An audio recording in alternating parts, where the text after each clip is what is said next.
When I first read the script, I thought they'd want me to gain some weight and maybe gray my hair out a bit, and but then when I met Mick Garris, and he said, we wanted to be as beautiful as possible. I was in heaven, he said low-cut dresses, and then I was in the makeup chair when we first started, and Anthony walked in and he sat next to me, all intense the way he was, and he said, "So, what are you going to do with her?" And I said, "I'm going to make her nuts." That was my big thing, was she could be beautiful on the outside, but tormented and insane on the inside, because she was. Boogie man coming round the bend is Boogie Man. Is Boogie Man. Greetings, my fellow Fright Fiends. Thanks so much for dropping by the Horror Zone channel. I hope everyone's doing well. Today's video is paying tribute to an actress that I greatly admired that we unfortunately lost on December the 27th. She was 73 years old and somebody that had a pretty big impact on my life when I was growing up. I'm talking about the late actress Olivia Hussey. Now, a lot of people know her from movies like Black Christmas and, of course, Romeo and Juliet, which is, one of the first big things she ever did. But for me, she played Norma Bates in Psycho 4: The Beginning. And that was the movie that sort of, I knew her from Romeo and Juliet. I did see that in school when I was in the drama department in high school. Psycho 4 would be released when I was a junior in high school, because when Psycho 4 went into production, I recognized her name, knew who she was, and was excited to see how this beautiful woman was going to play Norma Bates. If people grew up with the Psycho films like I did, they knew that everything about Norma Bates screamed she's this old crone woman.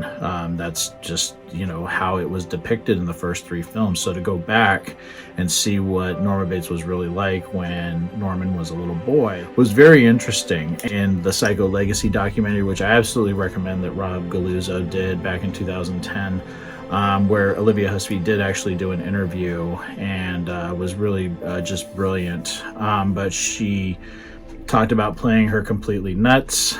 And, but when you watch that movie, Mother is attractive.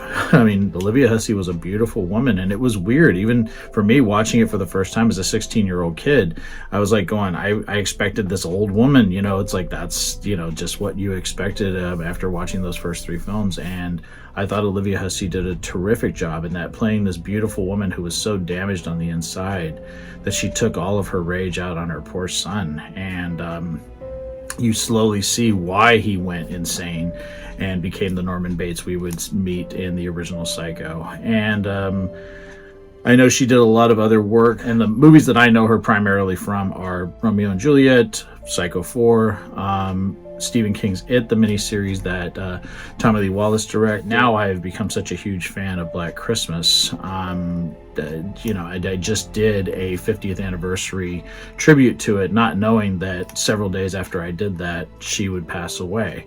And I was worried about her. She was supposed to be in the fan film It's Me, Billy Part 2, which I have not seen. I haven't seen those. I was going to mention them in my Black Christmas video, and a couple people have mentioned them to me that they're actually really good. Dave McRae did them, and I started watching one, but I didn't get into it very much. I will revisit those, but originally Olivia Hussey was going to come back as Jess for the second part, and she had to bow out due to health reasons, and that kind of worried me when I heard that. My friend John Russell sent me an image yesterday of Olivia Hussey, and he usually is a heads up when there's somebody I really care about that passes away. And in this year where we've lost some true icons, Shelley Duvall, Tony Todd, James Earl Jones, and of course David Soul, who kicked off this shit year, losing Olivia Hussey has really been like kind of a nail in my heart. It just really has depressed me.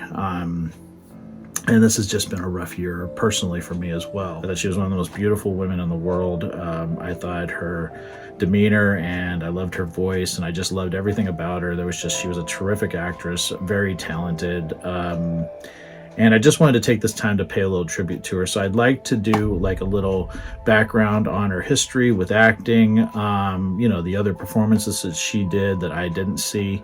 And then I'll come back with my final message as we close this video out. Here we go.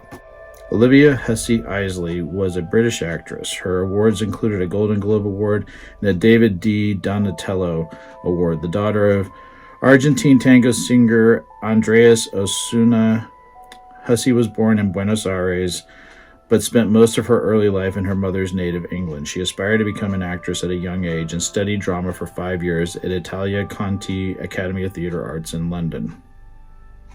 Hussey began acting professionally as an adolescent. She appeared in the 1966 London production of The Prime of Miss Jean Brodie opposite Vanessa Redgrave. This led to her being scouted for the role of Juliet in Franco Zeffirelli's 1968 film adaptation of Romeo and Juliet. Hussey received widespread acclaim and international recognition for her performance. In 1974, she appeared as the lead character Jess Bradford in the cult slasher film Black Christmas. This and her roles in horror productions Psycho 4: The Beginning and Stephen King's It, both 1990, earned her the label of Scream Queen. Hussey reunited with Zeffirelli in the miniseries Jesus of Nazareth in 1977 as Mary, and appeared as Rosalie Otterborn in John Guillermin's Agatha Christie adaptation Death on the Nile from 1978. She appeared in several international productions throughout the 1980s, including the Japanese production Virus 1980 and the Australian dystopian action film Turkey Shoot in 1982. She also worked as a voice actress, providing voice roles in Star Wars video games, including Star Wars Rogue Squadron from 1998, Star Wars Force Commander in 2000, and Star Wars The Old Republic in 2011. In 1971, Hussey married Dean Paul Martin, the son of Dean Martin. They had one son, writer and actor Alexander Gunther Martin, born 1973. They divorced in 1978 but remained friends. From 1980 to 1989, Hussey was married to Japanese singer Akira Fuse. They had one son, Maximilian Hussey Fuse, born 1983. In 1991, she was married to musician David Glenn Isley, the son of actor Anthony Isley. They had one daughter, actress India Isley. Hussey was diagnosed with breast cancer in 2008 and underwent a double mastectomy. After being in remission for nearly a decade, the breast cancer returned in 2017, with Hussey undergoing chemotherapy and radiation treatment to remove a small tumor growing between her heart and lungs. Hussey died on December 27, 2024 at the age of 73, her family announced, following a recurrence of the breast cancer. Later that day, Romeo and Juliet star Leonard Whiting released a statement, "Rest now, my beautiful Juliet. No injustices can hurt you now, and the world will remember your beauty inside and out forever."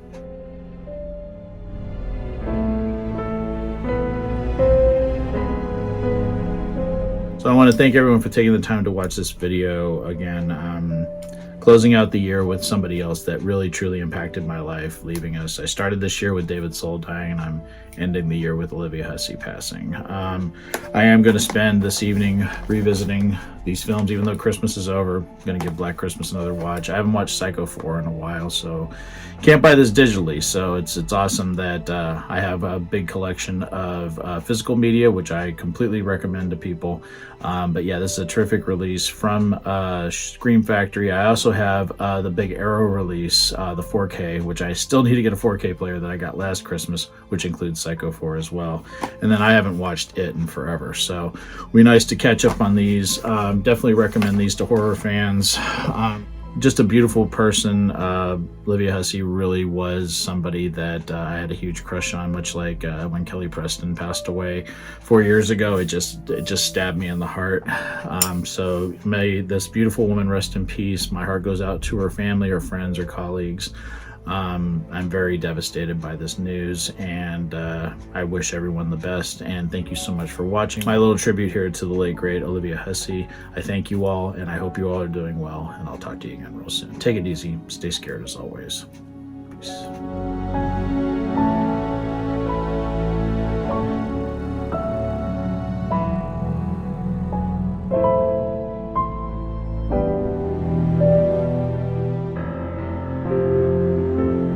Hey, my fellow Fright Fiends, I just want to thank everyone for supporting Boogeyman Ben's Horror Zone. If you haven't yet subscribed and you'd like to, please hit the subscribe button down below. Click the bell notification so you're updated every time I drop a new video.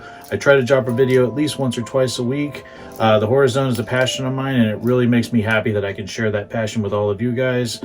Thanks so much again for the support, and I'll talk to you again real soon. Take it easy. Stay scared as always. Peace.